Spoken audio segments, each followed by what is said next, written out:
In the heart of the Niger Delta, where the waters of the mighty river Ethiopia kissed the shores of fertile farmlands and whispered secrets to the winds, lay the village of Ucrude. The village was a haven of beauty and serenity, where emerald streams flowed lazily under the shade of ancient palm trees, and vibrant Ankara fabric fluttered in the breeze like the wings of a butterfly. The air was sweet with the scent of ripe fruits, and the laughter of children echoed across the land as they played near the tranquil fishing spots. In this picturesque land, nestled amidst lush green fields, stood the grand compound of the Obarorakpo family, a testament to the prosperity of its patriarch, Ochuko. Ochuko was a man of stature, respected by the villagers for his wisdom and wealth. He had 2 wives, Onome and Okemute, each with their own quarters within the compound. Onome, the first wife, was gentle and kind, a woman whose heart had once been filled with the purest love for her husband. She had borne Ochuko 4 children, each one as beautiful as the dawn. Her quarter, though simple, was filled with warmth and laughter, the walls adorned with the hand-painted stories of their love. But the shadows began to creep into Onome's world when Ochuko married Okemute, a woman of striking beauty and fierce ambition. Okemute, unlike Onome, sought not just love but the wealth and status that came with Ochuko's name. Her quarter was lavish, filled with the finest furnishings, gifts from Ochuko's growing wealth.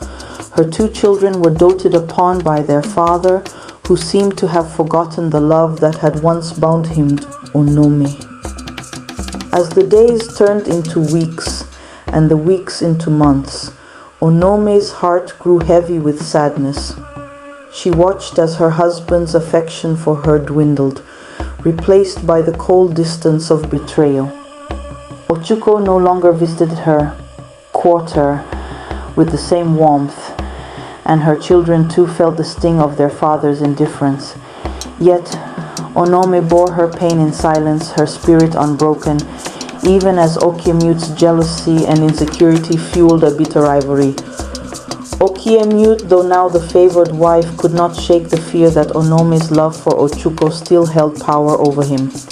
This fear twisted her heart, turning it into a vessel of malice. She began to insult Onome and her children, mocking their simple clothing and sparse meals. Ochuko, blinded by his own ambitions, allowed this cruelty to persist, choosing to shower Okemute with gifts and attention, while Onome and her children were left to fend for themselves. Yet, in secret, Ochuko's guilt gnawed at him. He knew he had wronged Onome, the woman who had stood by his side when he was just a humble fisherman, struggling to make ends meet. In the quiet of the night, when the village was asleep, Ochuko would leave small offerings of food and money at Onome's door, a feeble attempt to ease his conscience.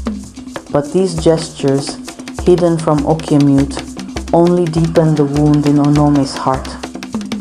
One evening, as the sun dipped low and painted the sky in hues of gold and crimson, Onome sat by the stream, her thoughts drifting to the early days of her marriage. The love she had shared with Ochuko had been pure, untainted by wealth or ambition. But now that love felt like a distant memory, overshadowed by the pain of betrayal. As she dipped her hand into the cool waters, a single tear fell, rippling across the surface, a silent testament to her sorrow. Unbeknownst to her, Okemute had been watching from afar, her eyes filled with contempt. She saw in Onome's quiet strength a reminder of the love she could never truly possess, and it filled her with a burning desire to rid herself of her rival once and for all. The stage was set and the shadows grew longer, creeping ever closer to the Obarorakpo compound. The winds of change were stirring in Ucrude, carrying with them the scent of conflict, betrayal, and a heartbreak that would soon engulf the entire village.